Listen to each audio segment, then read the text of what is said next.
మనం స్వాతంత్రపు హక్కు గురించి తెలుసుకుందాం. స్వాతంత్రపు హక్కు గురించి ఆర్టికల్ 19 నుంచి ఆర్టికల్ 22 వరకు ఉన్న నిబంధనలు స్వాతంత్రపు హక్కు గురించి తెలియజేస్తున్నాయి. ఆర్టికల్ 19 నుంచి 22 వరకు ఉన్న నిబంధనలు స్వాతంత్రపు హక్కు గురించి తెలియజేస్తున్నాయి. ఈ స్వాతంత్రపు హక్కులో అనేక అంశాలు ఉన్నాయండి.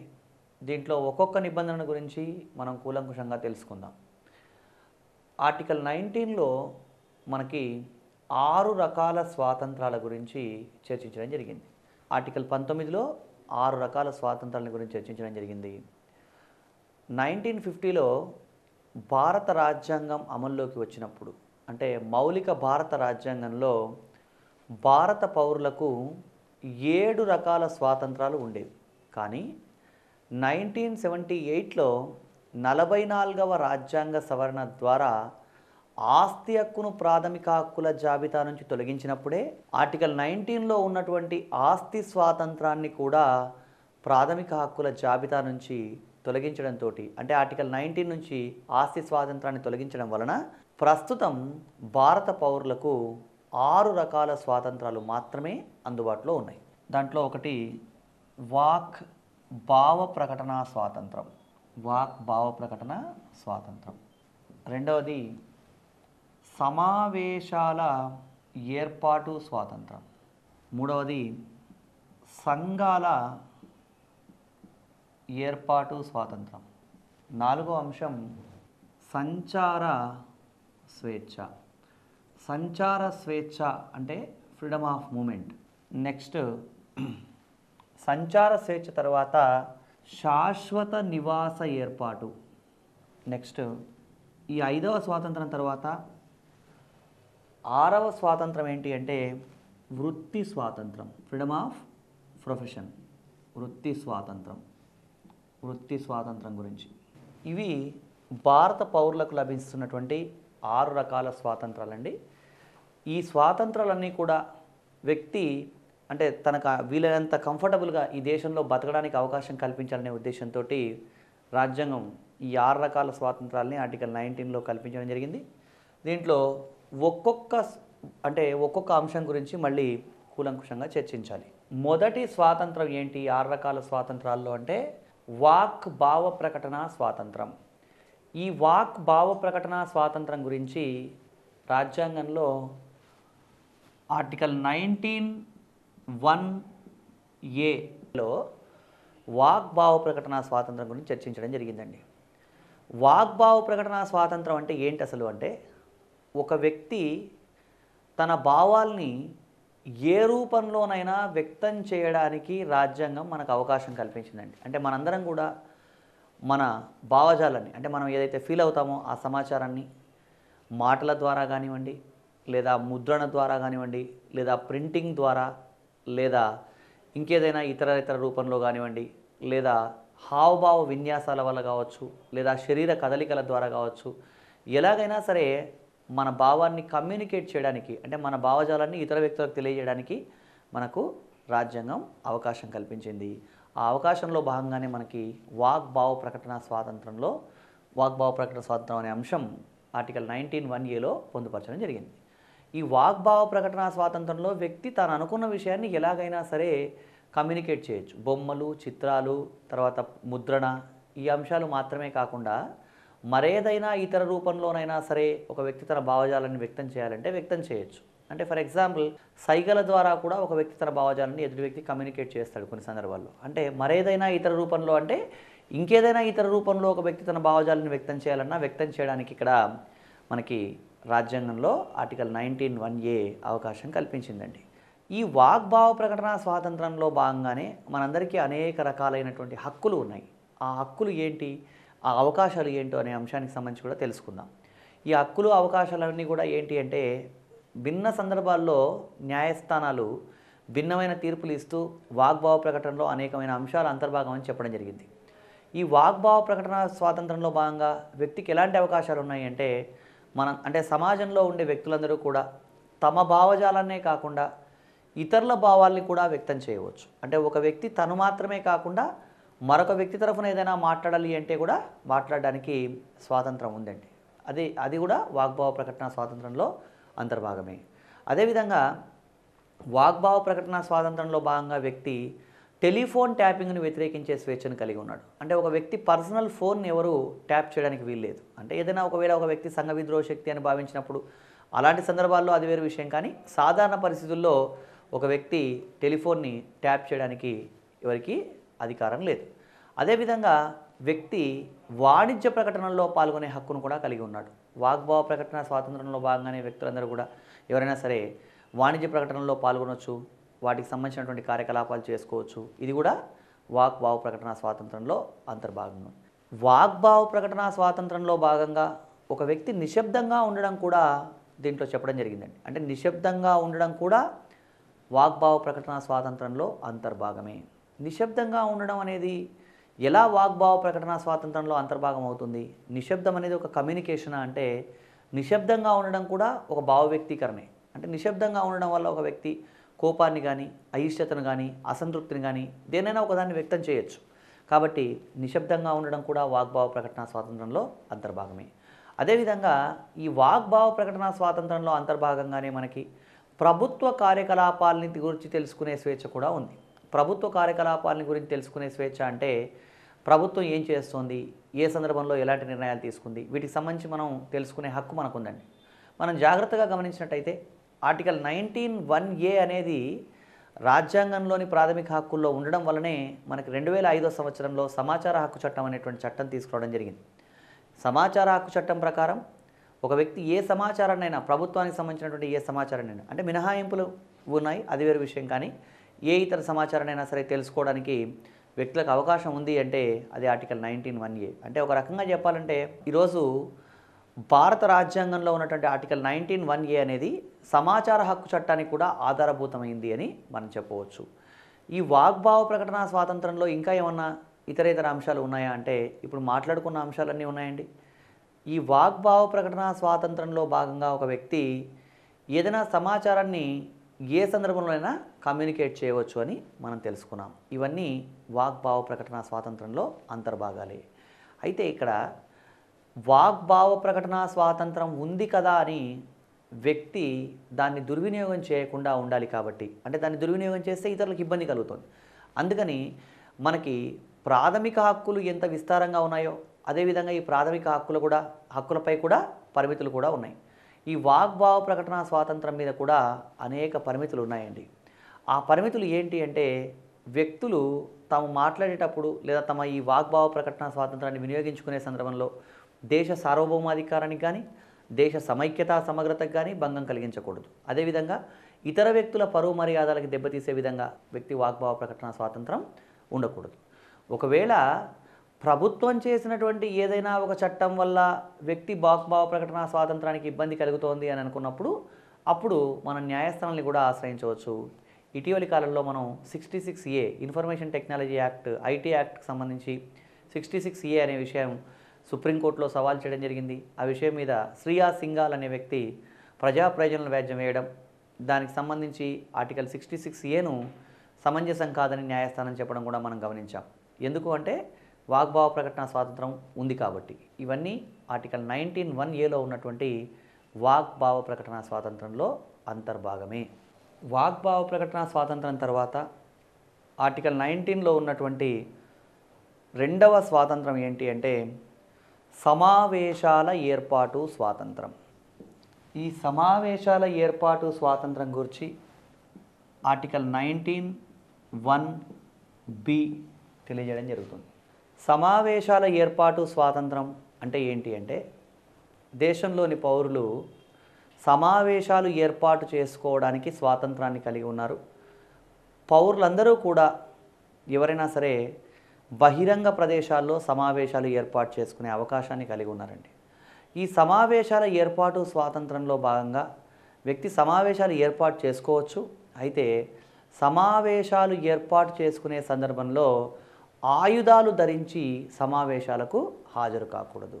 సిక్కు మతానికి సంబంధించిన వాళ్ళకు మాత్రం మినహాయింపు ఉంటుంది. వాళ్ళు ఒక కృపాన్ చిన్న కత్తిని ధరించి సమావేశాలకు హాజరు కావచ్చు. ఎందుకంటే అది వాళ్ళ మతాచారంలో భాగం కాబట్టి అది మినహాయింపు. భారత పౌరులకు మిగతా వాళ్ళందరికీ కూడా సమావేశాల ఏర్పాటు స్వాతంత్రంలో భాగంగా హక్కు కల్పించబడ్డప్పటికీ వ్యక్తులు ఆయుధాలు ధరించి సమావేశాలకు హాజరు కాకూడదు. ఈ సమావేశాల ఏర్పాటు స్వాతంత్రంలో అంతర్భాగంగానే ఇంకా కొన్ని విషయాలు చెప్పడం జరిగింది. అసలు సమావేశం అంటే ఏంటి? ఒక మీటింగ్ కండక్ట్ చేయడం మాత్రమేనా అంటే, సమావేశం అంటే మీటింగ్ కండక్ట్ చేయడం అని మాత్రమే కాదండి.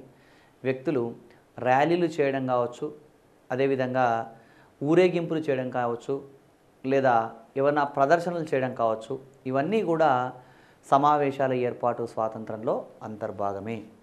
ఈ సమావేశాలు అనేవి బహిరంగ ప్రదేశాల్లో మాత్రమే జరగాలి. అంటే సమావేశాలు ఎప్పుడు బహిరంగ ప్రదేశాల్లో మాత్రమే సమావేశాలు ఏర్పాటు చేసుకోవాలి. రహస్య ప్రదేశాల్లో సమావేశాలు ఏర్పాటు చేయకూడదు. అయితే ఈ సమావేశాల ఏర్పాటు స్వాతంత్రం అనేది పౌరులకు లభించిన తర్వాత మరి కొన్ని సందర్భాల్లో మనం మీడియాల్లో, పత్రికల్లో రకరకాలైనటువంటి విషయాలు చదువుతూ ఉంటాం.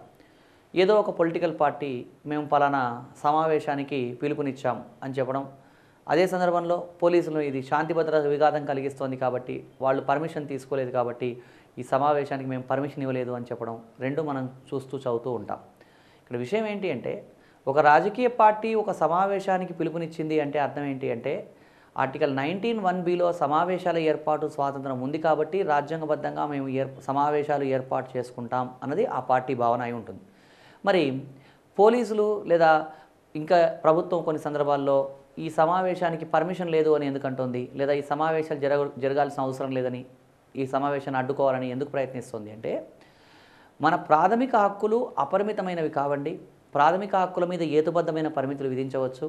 అదేవిధంగా సమావేశాల ఏర్పాటు స్వాతంత్రం మీద కూడా కొన్ని పరిమితులు ఉన్నాయి. ఆ పరిమితులు ఏంటి అంటే, సమావేశాలు అనేవి ట్రాఫిక్ ఆంక్షల్ని అంటే ట్రాఫిక్ని ఇబ్బంది పెట్టే విధంగా సమావేశాలు ఏర్పాటు చేసుకోకూడదు. అంటే సిఆర్పిసి, ఐపీసీలో ఉన్నటువంటి సెక్షన్స్ ఏం చెప్తున్నాయంటే, సమావేశాల ఏర్పాటు స్వాతంత్రం మీద అవసరమైన మేరకు రాజ్యం హేతుబద్ధమైన పరిమితులు విధించడానికి అవకాశం ఉంది అని చెప్తున్నాయి. అంటే పోలీసు వర్గాలు మేము పర్మిషన్ ఇవ్వట్లేదు అని కానీ, ప్రభుత్వం పర్మిషన్ ఇవ్వట్లేదు కానీ అనింది అంటే అర్థం ఏంటి అంటే, సమావేశాల ఏర్పాటు స్వాతంత్రం మీద పౌరులకు కొన్ని పరిమితులు కూడా ఉన్నాయి కాబట్టి ఆ పరిమితులను మేము వాడుతున్నామని ప్రభుత్వం చెప్తుంది. ఒక ప్రాథమిక హక్కును మేము వినియోగించుకుంటున్నామని చెప్పేసి ప్రజలు చెప్తున్నారు. ఈ రెండింటి మధ్య సంఘర్షణ ఏర్పడ్డప్పుడే వివాదాస్పదమైనటువంటి అంశాలు వస్తాయండి. సో కాబట్టి సమావేశాల ఏర్పాటు స్వాతంత్రం అనేది పౌరులకు ఉంది అని మనం గమనించాలి. సమావేశాల ఏర్పాటు స్వాతంత్రంలో భాగంగానే ఏమేమి అంతర్భాగంగా ఉన్నాయి అంటే, ఊరేగింపులు, అదేవిధంగా ర్యాలీలు, ప్రదర్శనలు కూడా వ్యక్తులు చేసుకోవచ్చు. అంటే మనకి స్వాతంత్రం ఉంది, దీని మీద కొన్ని పరిమితులు కూడా ఉన్నాయి అని మనం గుర్తించాలి. నెక్స్ట్ ఆర్టికల్ 19లో 3వ స్వాతంత్రం అంటే మనకి వాగ్భావ ప్రకటన స్వాతంత్రం, సమావేశాల ఏర్పాటు స్వాతంత్రం తర్వాత 3వ స్వాతంత్రం ఏంటి అంటే, సంఘాలు ఏర్పాటు చేసుకునే స్వాతంత్రం. సంఘాలు ఏర్పాటు చేసుకునే స్వాతంత్రం ఇది ఆర్టికల్ 19(1)(c)లో మనకి సంఘాలు ఏర్పాటు చేసుకునే స్వాతంత్రం ఉందండి. సంఘం అంటే ఏంటి అంటే, కొంతమంది వ్యక్తులు ఒక సమూహంగా ఏర్పడడం. అంటే ఒకే భావజాలం కలిగిన వ్యక్తులు ఒక గ్రూప్గా ఏర్పడితే సంఘం అని చెప్పవచ్చు మనం. సంఘాలకు ఉదాహరణ చెప్పాలి అంటే ఏవి సంఘాలు అంటే, ఈరోజు రాజకీయ పార్టీలు సంఘాలే, అదేవిధంగా ఏవైనా సరే విద్యార్థి సంఘాలే, ఏబీవీపీ, ఎస్ఎఫ్ఐ లాంటి విద్యార్థి సంఘాలే, అదేవిధంగా క్లబ్బులు, ఏవైనా భిన్నమైనటువంటి క్లబ్బులు సంఘాలే, ఇంకా ఏవైనా సంఘాలనే చెప్పవచ్చు. అంటే కొంతమంది వ్యక్తుల సమూహం ఒక గ్రూపుగా ఏర్పడి వాళ్ళు ఒక సంఘాన్ని ఏర్పాటు చేసుకుంటే దాన్ని మనం సంఘం అని చెప్తామండి. ఈ విధంగా వ్యక్తులందరికీ ఎవరికైనా సరే వ్యక్తులందరికీ కూడా సంఘాలు ఏర్పాటు చేసుకునేటువంటి రైట్ ఉంది. అయితే సంఘాల ఏర్పాటు స్వాతంత్రంలో అంతర్భాగంగా వ్యక్తులు ఏ సంఘాన్నైనా ఏర్పాటు చేసుకోవచ్చు. కాకపోతే దీని మీద కూడా కొన్ని పరిమితులు ఉన్నాయి. మనం ఎవరైనా సరే ఏ సంఘాన్నైనా ఏర్పాటు చేయవచ్చు, అదేవిధంగా ఏ సంఘంలోనైనా సరే మనం సభ్యత్వం కూడా పొందవచ్చు. కాకపోతే రాజ్యం చేత నిషేధించబడ్డ సంఘాల్లో వ్యక్తులు సభ్యత్వం పొందడానికి వీల్లేదు. అంటే సంఘాల ఏర్పాటు స్వాతంత్రం ఉంది కదా అని పీపుల్స్ వార్ గ్రూప్లో జాయిన్ అవుతాం అంటే అది కుదరదు. ఎందుకంటే అది సంఘమే అయినప్పటికీ రాజ్యం చేత అది గుర్తించబడలేదు. కాబట్టి అట్లా రాజ్యం చేత నిషేధించబడ్డ సంఘాల్లో వ్యక్తులు సభ్యత్వం పొందడాన్ని రాజ్యం ఆమోదించదు. ఇక ఈ సంఘాల ఏర్పాటులో భాగంగా ఎవరైనా ఏ సంఘమైనా ఏర్పాటు చేసుకోవచ్చు అనుకున్నాం, కానీ ఈ సంఘాలకు గుర్తింపు ఇవ్వండి అని ప్రభుత్వాన్ని బలవంతం చేసే అధికారం పౌరులకు లేదండి. ఇది సంఘాల ఏర్పాటు స్వాతంత్రం. ఇది ఆర్టికల్ 19(1)(c)లో ఉన్నటువంటి అంశం అండి. సంఘాల ఏర్పాటు స్వాతంత్రం తర్వాత నెక్స్ట్ మనకున్నటువంటి మరొక స్వాతంత్రం ఏంటి అంటే సంచార స్వేచ్ఛ. ఆర్టికల్ 19(1)(d)లో ఉన్నటువంటి సంచార స్వేచ్ఛ. సంచార స్వేచ్ఛ అంటే ఏంటి అంటే దేశంలోని పౌరులు ఎవరైనా సరే ఈ సంచార స్వేచ్ఛను కలిగి ఉన్నారు. దేశంలోని పౌరులు దేశంలో ఎక్కడైనా సంచరించే హక్కును అవకాశాన్ని కలిగి ఉన్నారు. అయితే నిషేధిత ప్రాంతాల్లో సంచార స్వేచ్ఛ మీద కొన్ని పరిమితులు ఉన్నాయి. కానీ నిషేధిత ప్రాంతాలు కాని ప్రాంతాల్లో ఎవరైనా సరే ఎక్కడైనా సంచరించవచ్చు. ఇక్కడ జాగ్రత్తగా గుర్తుంచుకోవాల్సిన విషయం ఏంటంటే భారత భూభాగం లోపల సంచరిస్తేనేమో అది సంచార స్వేచ్ఛలో ఆర్టికల్ 19(1)(d) పరిధిలోకి వస్తుందండి. ఎవరైనా ఒక పౌరుడు విదేశాల్లో పర్యటించడం అంటే అది బహిర్గత సంచార స్వేచ్ఛ. అంటే ఒక రకంగా చెప్పాలంటే ఆర్టికల్ 19(1)(d) అనేది భారత భూభాగంలో వ్యక్తి సంచరించడానికి సంబంధించింది మాత్రమే అని చెప్పొచ్చు. సంచార స్వేచ్ఛ రెండు రకాలు. అంతర్గత సంచార స్వేచ్ఛ. అంతర్గత సంచార స్వేచ్ఛ అంటే భారత భూభాగంలో ఎక్కడైనా సంచరించడం, నిషేధ ప్రాంతాలు మినహా. ఫర్ ఎగ్జాంపుల్ విదేశాలకు వెళ్ళాలనుకున్నాడు అనుకోండి, ఆ విదేశాలకు వెళ్ళడం సంచార స్వేచ్ఛ అవుతుంది, కానీ అది ఆర్టికల్ 19(1)(d)లో అంతర్భాగం కాదు. విదేశాల్లోకి వెళ్ళడం అనేది ఆర్టికల్ 21లో అంతర్భాగం అవుతుంది, జీవించే హక్కులో అంతర్భాగం అవుతుంది. వ్యక్తులందరికీ కూడా సంచార స్వేచ్ఛ ఉంది, కాకపోతే నిషేధిత ప్రాంతాల్లో సంచరించకూడదు. కొన్ని సందర్భాల్లో వ్యక్తుల మీద సంచార స్వేచ్ఛ మీద రాజ్యం పరిమితులు విధించవచ్చు. అంటే భావోద్వేగాల్ని రెచ్చగొట్టే ప్రసంగాలు చేసే వ్యక్తుల సంచార స్వేచ్ఛ మీద రాజ్యం పరిమితులు విధించవచ్చు. అదేవిధంగా అలవాటుగా నేరాలు చేసే వాళ్ళ సంచార స్వేచ్ఛ మీద రాజ్యం పరిమితులు విధించడానికి అవకాశం ఉంది. అంటే వాళ్ళు వెళ్ళడం వల్ల ఇతరులకు ఇబ్బంది కలుగుతుంది కాబట్టి అలాంటి సందర్భాల్లో వాళ్ళ సంచార స్వేచ్ఛ మీద రాజ్యం పరిమితులు విధించవచ్చు. అంత మాత్రమే కాదండి, ట్రైబల్ ఏరియాస్లో అంటే గిరిజన ప్రాంతాల్లో మైదాన ప్రాంతాల ప్రజల సంచార స్వేచ్ఛ మీద రాజ్యం పరిమితులు విధించడానికి అవకాశం ఉంది. ఎందుకంటే ఆ ప్రాంతంలో ఉండే ప్రజల్ని ఈ మైదాన ప్రాంతాల ప్రజలు అంటే సివిలైజ్డ్ సొసైటీలో ఉండే వాళ్ళు వెళ్ళి వాళ్ళని ఏమన్నా ఇబ్బంది పెట్టడం లాంటివి జరిగినట్టయితే అది మంచి వ్యవహారం కాదు. కాబట్టి అలాంటి సందర్భాల్లో సంచార స్వేచ్ఛ మీద పరిమితులు విధించడానికి అవకాశం ఉంది. ఇది సంచార స్వేచ్ఛ. సంచార స్వేచ్ఛ తర్వాత నెక్స్ట్ మనం తెలుసుకోవాల్సినటువంటిది ఆర్టికల్ 19లో ఏంటి అంటే శాశ్వత నివాస ఏర్పాటు. ఆర్టికల్ 19(1)(e)లో ఉన్నటువంటిది శాశ్వత నివాస ఏర్పాటు. అంటే దేశంలో ఎవరైనా సరే ఒక పౌరుడు ఎవరైనా సరే ఏ ప్రాంతంలోనైనా సరే తాత్కాలికంగా కానీ శాశ్వతంగా కానీ అతను నివాసం ఏర్పాటు చేసుకోవచ్చు. ఇక్కడ తాత్కాలికంగా కానీ శాశ్వతంగా కానీ నివాసం ఏర్పాటు చేసుకోవచ్చు అంటే అర్థం ఏంటంటే ఎవరైనా ఎక్కడైనా శాశ్వతంగా కానీ తాత్కాలికంగా కానీ ఉండడానికి రాజ్యం అవకాశం కల్పిస్తుందండి. ఇక్కడ ప్రజలకు అనేక రకాలైనటువంటి భ్రమలు, ఈ విషయం పట్ల అపోహలు కూడా ఉన్నాయి. కొన్ని సందర్భాల్లో మనం గమనించాం. కొన్ని సందర్భాల్లో కొంతమంది రాజకీయ ప్రముఖులు చేసినటువంటి వ్యాఖ్యానాల వల్ల కూడా జనాలు గందరగోళం అయ్యే పరిస్థితి మనం గమనిస్తూ ఉంటాం. అంటే ఈ దేశంలో ఉండే పౌరుడు ఎవరైనా సరే ఎక్కడైనా తాత్కాలికంగా కానీ శాశ్వతంగా కానీ నివాసం ఏర్పాటు చేసుకోవచ్చు. అంటే మనకి ఒక భావోద్వేగాలు రెచ్చగొట్టబడ్డ కొన్ని సందర్భాల్లో మనం చూసామండి. ఏమని అంటే హైదరాబాద్లో సీమాంధ్ర ప్రాంత ప్రజలకి మేము భరోసా ఇస్తాం అన్న రాజకీయ ప్రముఖుల ప్రకటనలు చూసాం. ఇక్కడ గుర్తుంచుకోవాల్సిన విషయం ఏంటంటే హైదరాబాద్లోని కానీ లేదా దేశంలో ఏ ప్రాంతంలోనైనా సరే ఎవరు కూడా భరోసా ఇవ్వాల్సిన అవసరం లేదండి. ఎందుకంటే ఎవరైనా ఎక్కడైనా నివసించడానికి రాజ్యాంగబద్ధంగా ఒక వ్యక్తికి హక్కు ఉంది కాబట్టి గుర్తుంచుకోవాల్సిన విషయం ఇది. ఎవరైనా ఎక్కడైనా నివసించవచ్చు. కాబట్టి అలా శాశ్వత నివాస ఏర్పాటును మనం కలిగి ఉన్నాం. ఇక్కడ ఈ శాశ్వత నివాస ఏర్పాటుకు కూడా దీని మీద కూడా పరిమితులు వర్తిస్తాయి. ఏంటి ఆ పరిమితులు అంటే మనకి సంచార స్వేచ్ఛకు వర్తించే పరిమితులే దీనికి కూడా వర్తిస్తాయి. అంటే గిరిజన ప్రాంతాల్లో లేదా ట్రైబల్ ఏరియాస్లో వ్యక్తి యొక్క శాశ్వత నివాసం మీద పరిమితులు విధించడం జరుగుతుంది. ఇలాంటి పరిమితులు అంటే సంచార స్వేచ్ఛకు వర్తించే అన్ని రకాల పరిమితులు శాశ్వత నివాస ఏర్పాటుకు కూడా వర్తిస్తాయి. ఇది శాశ్వత నివాస ఏర్పాటు. శాశ్వత నివాస ఏర్పాటు తర్వాత ఆస్తి స్వాతంత్రం అనే స్వాతంత్రం 1950లో భారత రాజ్యాంగం అమల్లోకి వచ్చినప్పుడు ఉండేదండి. ఆర్టికల్ 19(1)(f)లో ఆస్తి స్వాతంత్రం ఉండేది. దాన్ని 1978లో 44వ రాజ్యాంగ సవరణ ద్వారా తొలగించేశారు. అంటే ప్రాథమిక హక్కుల జాబితా నుంచి తొలగించారు. ఇక దీని తర్వాత ఆర్టికల్ 19(1)(f) తర్వాత నెక్స్ట్ మనం తెలుసుకోవాల్సింది ఏంటి అంటే వృత్తి స్వాతంత్రం. ఈ వృత్తి స్వాతంత్రం అనేది ఆర్టికల్ 19(1) జీలో వృత్తి స్వాతంత్రం అనే స్వాతంత్రం ఉందండి. దేశంలో ఎవరైనా సరే ఒక వ్యక్తి ఏ వృత్తినైనా చేపట్టవచ్చు అని చెప్పడం జరిగింది ఈ వృత్తి స్వాతంత్రంలో అంతర్భాగంగా. అయితే వృత్తి స్వాతంత్రంలో భాగంగా ఎవరైనా ఏ వృత్తినైనా చేపట్టవచ్చు, కానీ కొన్ని పరిమితులు ఉన్నాయి. అంటే కొన్ని వృత్తులు చేపట్టాలంటే కొన్ని నిర్ణీత అర్హతలు ఉండాలి అనే అంశం ఒకటండి. అదేవిధంగా వ్యక్తులు వృత్తులు చేపట్టేటప్పుడు అవి అమానుషమైనటువంటి వృత్తులై ఉండకూడదు. అదేవిధంగా రాజ్యం చేత నిషేధించబడ్డమైనటువంటి వృత్తులై ఉండకూడదు. అదేవిధంగా ఆ ప్రమాదకరమైన వృత్తులై కూడా ఉండకూడదు. ఇది వృత్తి స్వాతంత్రానికి సంబంధించిన పరిమితులు. అదేవిధంగా వ్యక్తుల ఆత్మగౌరవాన్ని దెబ్బతీసే వృత్తులు కూడా వ్యక్తులు చేపట్టడానికి వీల్లేదండి. అంటే వృత్తులు అంటే ఒక వ్యక్తి ఎవరైనా ఏ వృత్తినైనా చేపట్టవచ్చు, కానీ రాజ్యం చేత నిషేధించబడ్డ వృత్తులు చేపట్టడానికి అవకాశం లేదు. వృత్తి స్వాతంత్రం ఉంది కదా అని ఒక వ్యక్తి దొంగతనాన్ని వృత్తిగా ఎంచుకుంటానంటే కుదరదు. ఎందుకంటే అది రాజ్యం చేత నిషేధించబడ్డ వృత్తి. అదేవిధంగా వేశ్యావృత్తి, భిక్షాటన ఇలాంటివి కూడా రాజ్యం చేత నిషేధించబడ్డాయి. వ్యక్తులు ప్రమాదకరమైన వృత్తులు కూడా చేపట్టకూడదండి.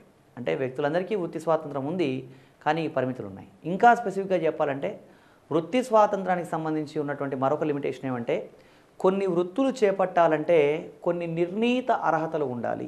ఆ నిర్ణీత అర్హత లేకుండా ఆ వృత్తి చేపట్టడం సమంజసం కాదు. అంటే ఇటీవలి కాలంలో మనం చూసాం, ఒక వ్యక్తి అతను 8th క్లాస్ చదువుకున్న వ్యక్తి అయినప్పటికీ అతను ఒక అసిస్టెంట్ ప్రొఫెసర్గా జాయిన్ అయినాడు ఒక యూనివర్సిటీకి సంబంధించినటువంటి కాలేజీలో. అలాగే అతను అంటే తప్పుడు సర్టిఫికెట్లతో అలా కొనసాగాడు అని తెలుసుకున్నాం. తర్వాత అతను ఎందుకు ఆ వ్యక్తి మీద చర్య తీసుకోవడం జరిగింది అని అంటే నిర్ణీత అర్హత లేకుండా అలా చేపట్టడం తప్పు కాబట్టి. సో గుర్తుంచుకోవాల్సిన విషయం ఏంటంటే నిర్ణీత అర్హత, కొన్ని వృత్తులు చేపట్టాలంటే నిర్ణీత అర్హతలు ఉండాలి. ఇది వృత్తి స్వాతంత్రం. ఇవి ఆర్టికల్ 19లో ఉన్నటువంటి 6 రకాల స్వాతంత్రాలండి. ఆర్టికల్ 19 తర్వాత నెక్స్ట్ మనం తెలుసుకోవాల్సినటువంటి నిబంధన ఏది అంటే ఆర్టికల్ 20. ఆర్టికల్ 20 ఏం చెప్తోంది అంటే శిక్షల నుంచి రక్షణ. ఈ శిక్షల నుంచి రక్షణ అంటే ఏంటి అసలు? ఈ ఆర్టికల్ 20లో ఏ విషయాలు ఉన్నాయి అంటే ఎవరైనా ఒక వ్యక్తికి నిర్దేశించబడ్డటువంటి చట్టం ప్రకారం శిక్షాస్మృతి ప్రకారం మాత్రమే శిక్ష విధించాలి. నిర్హేతుకమైన అహేతుకమైన శిక్షలు విధించకూడదు. అంటే ఎవరన్నా ఒక వ్యక్తి ఒక తప్పు చేసినట్టయితే ఆ తప్పుకు ఏదైతే శిక్ష నిర్దేశించబడి ఉందో ఆ నిర్దేశించబడ్డ శిక్ష మాత్రమే ఈ వ్యక్తికి విధించాలి. అంతేగాని అహేతుకంగా శిక్షలు విధించడం లాంటివి చేయకూడదు. అదేవిధంగా శిక్షల్ని పూర్వానువర్తి లేదా పరానువర్తి చేయకూడదండి. అంటే ఫర్ ఎగ్జాంపుల్ ఒక వ్యక్తి ఎవరన్నా ఒక తప్పు చేశాడు, తప్పు చేసిన వ్యక్తి ప్రభుత్వానికి అనుకూలమైన వ్యక్తి అనుకోండి. అలాంటి సందర్భంలో శిక్షాస్మృతిని మార్చి 6 సంవత్సరాల శిక్ష ఉన్నదాన్ని 6 నెలల శిక్ష అని అట్లా తగ్గించకూడదు. ప్రభుత్వాన్ని ప్రశ్నించేవాడు అంటే వీడికి 6 రోజుల శిక్ష పడే చోట 6 సంవత్సరాల శిక్ష చేయడం ఇలాంటివి చేయకూడదు. ఇది మనకి ఆర్టికల్ 20లో ఉన్నటువంటి శిక్షల నుంచి రక్షణ అనే అంశంలో అంతర్లీనంగా ఉంది.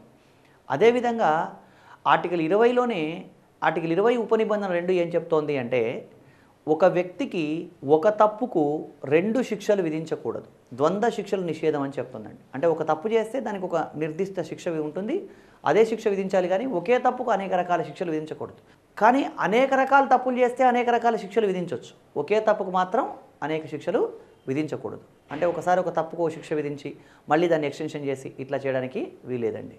అదేవిధంగా ఎవరైనా ఒక వ్యక్తికి ఈ శిక్షల నుంచి రక్షణ కల్పించడంలో భాగంగా ఎలాంటి అవకాశాలు కల్పించడం జరిగింది రాజ్యం అంటే వ్యక్తులకి ఎవరినైనా సరే ఒక వ్యక్తిని బ్రెయిన్ మ్యాపింగ్ కానీ నార్కో ఎనాలిసిస్ కానీ ఒక వ్యక్తి పైన 3rd డిగ్రీ లాంటివి కానీ ఉపయోగించకూడదు. ఇవన్నీ కూడా ఆర్టికల్ 21లో ఉన్న జీవించే హక్కు కూడా వ్యతిరేకం అవుతాయి. కాబట్టి ఆర్టికల్ 20లో శిక్షల నుంచి రక్షణ అనే అంశాన్ని పొందుపరిచినప్పటికీ కూడా ఇవన్నీ కూడా లిమిటేషన్స్ అని మనం అర్థం చేసుకోవాలండి.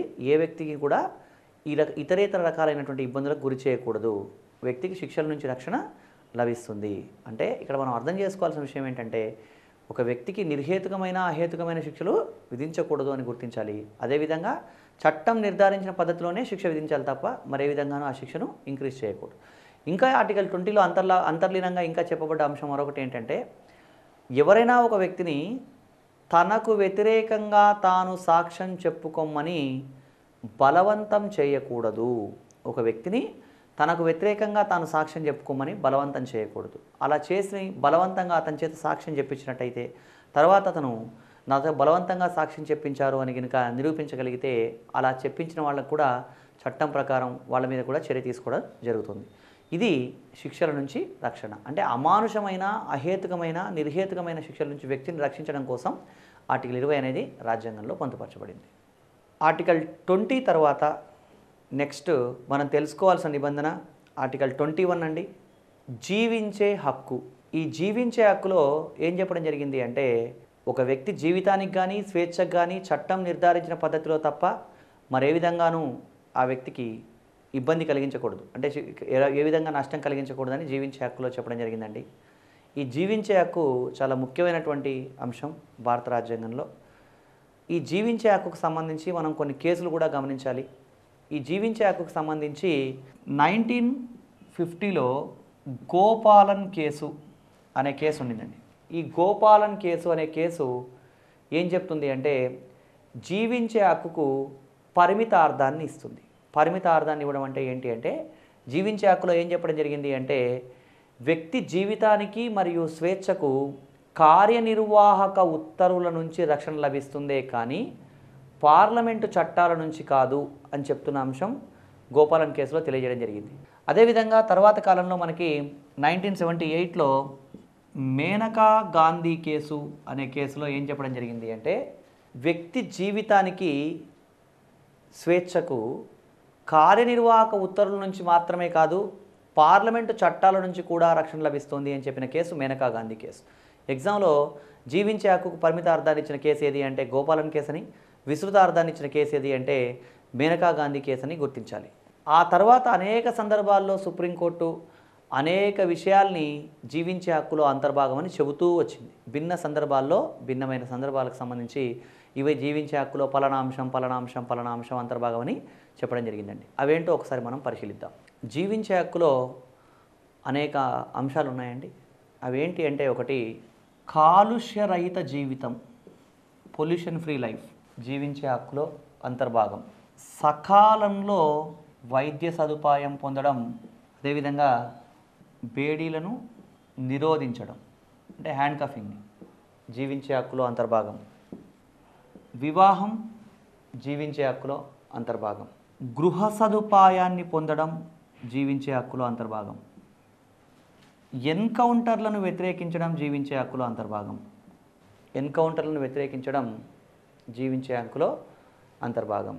ఇలా అనేక అంశాలు జీవించే హక్కులో అంతర్భాగంగా చెప్పడం అనేది జరిగిందండి. స్వచ్ఛమైన నీటిని పొందడం కూడా జీవించే హక్కులో అంతర్భాగమే. అదేవిధంగా ఒక వ్యక్తిని బహిరంగంగా ఉరి తీయడాన్ని కూడా వ్యతిరేకించే హక్కు ఉందండి ఒక వ్యక్తి. అంటే ఎవరికైనా మరణశిక్ష పడ్డ వాళ్ళని బహిరంగంగా ఉరి తీయకూడదు. బహిరంగంగా ఉరి తీయడాన్ని కూడా వ్యతిరేకించే హక్కు ఆ వ్యక్తికి ఉంది. ఇవన్నీ కూడా అనేక అంశాలు జీవించే హక్కులో అంతర్భాగమని భిన్న సందర్భాల్లో చెప్పడం జరిగింది. అదేవిధంగా ఒక వ్యక్తిని రాజ్యం నుంచి బహిష్కరించడం కూడా పొరపాటే. అంటే రాజ్య బహిష్కారం అనేది రాజ్యాంగబద్ధంగా తప్పండి. ఎస్సీ ఎస్టీ అట్రాసిటీ సందర్భాల్లో కూడా ఒక ప్రాంతం నుంచి బహిష్కరిస్తారే కానీ దేశం నుంచి బహిష్కరించడానికి వీల్లేదు. రాజ్యం నుంచి బహిష్కరించడాన్ని వ్యతిరేకించడం జీవించే హక్కులో అంతర్భాగం. అదేవిధంగా కస్టడీ మరణాలను వ్యతిరేకించడం మన హక్కు అండి. అంటే కస్టడీలో పెట్టి ఎవరిని ఒక వ్యక్తిని కొట్టి కానీ లేదా హింసించి కానీ చంపడానికి రైట్ లేదు. కస్టడీ మరణాలను వ్యతిరేకించడం జీవించే హక్కులో అంతర్భాగం. ఇలా భిన్న సందర్భాల్లో సుప్రీంకోర్టు ఇది జీవించే హక్కులో అంతర్భాగం అని చెప్తూ రావడం జరిగింది. ఇదంతా కూడా జీవించే హక్కుకు సంబంధించింది. అంటే ఒక వ్యక్తి వీలైనంత కంఫర్టబుల్గా లైఫ్ లీడ్ చేయడానికి సంబంధించి ఈ జీవించే హక్కు అనేది ఒకటి పొందుపరచడం జరిగింది. ఏదైనా సందర్భంలో జీవించే హక్కు భంగం కలిగినట్టయితే ఆ వ్యక్తి నేరుగా సుప్రీంకోర్టును కూడా ఆశ్రయించవచ్చు. ఈ జీవించే హక్కులో అంతర్భాగంగా ఒక వ్యక్తికి ఏకాంతంగా ఉండడం కూడా జీవించే హక్కులో అంతర్భాగం అని చెప్పడం జరిగిందండి రాజ్యాంగం. ఎందుకంటే ఒక వ్యక్తి ఏకాంతాన్ని ఎవరన్నా డిస్టర్బ్ చేస్తే కూడా అది క్రైమ్ అవుతుంది. కాబట్టి ఎవరి ఇష్టం వచ్చినట్టు వాళ్ళు ప్రశాంతంగా జీవితం గడపడానికి హక్కు కల్పించడం జరిగింది. ఏకాంతంగా ఉండడం కూడా జీవించే హక్కులో అంతర్భాగంగా చెప్పడం జరిగింది. ఇలా అనేక రకాలైన అంశాలు జీవించే హక్కులో అంతర్భాగం అని గమనించాలి. ఇది జీవించే హక్కు. నెక్స్ట్ ఆర్టికల్ 21 తర్వాత ఆర్టికల్ 22 అండి. ఆర్టికల్ 22లో నిర్బంధం నుంచి రక్షణ పొందే హక్కు అనే అంశం ఉంది. ఈ నిర్బంధం నుంచి రక్షణ పొందడం అంటే ఏంటి అని అంటే, ఈ నిర్బంధం ప్రాథమికంగా రెండు రకాలండి. ఒకటి శిక్షాపరమైన నిర్బంధం, రెండవది నిరోధక నిర్బంధం. ఈ రెండు రకాల నిర్బంధాల నుంచి రక్షణ పొందే హక్కు పౌరులకు ఉంది. ఈ నిరోధక నిర్బంధానికి సంబంధించి అనేక రకాల చట్టాలు ఉన్నాయండి. పీడీ, మీసా, కాంఫోసా ఇలా అనేక చట్టాలు ఉన్నాయి. అదేవిధంగా ఊపా, టాడా, పోటా లాంటి చట్టాలు కూడా నిరోధక నిర్బంధ చట్టాలే. ప్రస్తుతం అమల్లో ఉన్నటువంటి నిరోధక చట్టం ఏది అంటే ఊపా, UAPA, unlawful activities prevention act. ఈ అన్ని రకాలైనటువంటి నిరోధక నిర్బంధ చట్టాల నుంచి కూడా వ్యక్తి రక్షణ పొందొచ్చండి. అంటే ఒక వ్యక్తిని అరెస్ట్ చేస్తే మామూలుగా 24 గంటల్లోపు కోర్టు ముందు హాజరుపరచాలి. అలా హాజరుపరచకుండా అంతకన్నా ఎక్కువ కాలం నిర్బంధించి ఉంచడానికి అవకాశం కల్పిస్తూ కొన్ని నిరోధక నిర్బంధ చట్టాలు ఉన్నాయి. అదే మనకి పీడీ చట్టం నుంచి మొదలుకొని ప్రస్తుతం ఉన్నటువంటి ఊపా, అన్లాఫుల్ యాక్టివిటీస్ ప్రివెన్షన్ యాక్ట్ వరకు ఉన్నటువంటి చట్టాలు. ఈ చట్టాల ద్వారా ఒక వ్యక్తిని నిర్బంధించి ఉంచినప్పుడు 24 గంటలలోపు కోర్టు ముందు హాజరుపరచాల్సిన అవసరం లేదండి. అంటే అవి నిరోధక నిర్బంధ చట్టం ప్రకారం ఒక వ్యక్తిని నిర్బంధిస్తే అలాంటి సందర్భాల్లో కోర్టు ముందు హాజరుపరచాల్సిన అవసరం లేదు. దానికి సంబంధించి కొన్ని ప్రత్యేకమైన నిబంధనలు రాజ్యాంగంలో పొందుపరచడం జరిగింది. అలా ఒక 2 నెలల వరకు నిర్బంధించి ఉంచవచ్చు. ఇంకా అవసరం అనుకుంటే ఆ నిర్బంధాన్ని పొడిగించాలంటే హైకోర్టు న్యాయమూర్తుల సలహా బోర్డు అనుమతితోటి ఇంకా నిర్బంధాన్ని కూడా పొడిగించవచ్చు. దీనికి సంబంధించి అనేక రకాలైన అంశాలు రాజ్యాంగంలో పేర్కొనడం జరిగింది. ప్రాథమికంగా మనకి ఆర్టికల్ 22 ఏం చెప్తుంది అంటే నిర్బంధం నుంచి రక్షణ పొందే హక్కు ఉంది. ఈ నిర్బంధం 2 రకాలు. ఒకటి శిక్షాపరమైన నిర్బంధం, రెండోది నిరోధక నిర్బంధం. ఈ 2 రకాల నిర్బంధాల నుంచి రక్షణ పొందే హక్కు పౌరులకు ఉంది అని చెప్తున్నటువంటిది ఆర్టికల్ 22.